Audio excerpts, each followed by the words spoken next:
আমাদের বাচ্চাদের উপর যেভাবে ওনারা চড়াও হচ্ছেন, কালকে যখন ওনাদের সন্তানদের উপর চড়াও হবেন তখন ওনারা বুঝবেন যে আমাদের কেমন লাগছে। আমার বাচ্চাদেরকে বড় করার পরে, তাদেরকে বুদ্ধি হওয়ার পরে, তাদের জ্ঞান হওয়ার পরে, আজকে আমাদের এই বয়সে আমাদের দায়িত্ব আমাদের সন্তানদের। তারা যদি বলে বাবা মা জাম্প, আমরা জিজ্ঞেস করব কত হাই। আমি জানতে চাবো না কেন আমার ছেলে রাস্তায়, আমি শুধু জানছি আমার ছেলে ন্যায়ের জন্য রাস্তায়, এটাই আমার জন্য যথেষ্ট।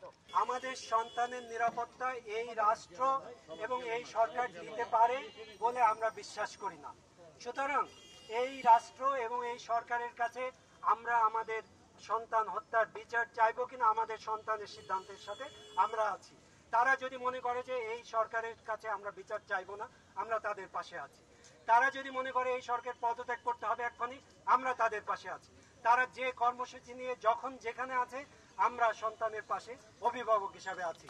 এবং আজ থেকে সারা দেশে সর্বত্র সন্তানের পাশে আমরা আহ্বান জানাই এই ব্যানার থেকে সবাইকে এগিয়ে আসার জন্য, নিজ নিজ সন্তানকে রক্ষা করার মাধ্যমে সারা দেশের সন্তানদের বাঁচিয়ে তোলা, তাদেরকে রক্ষা করা।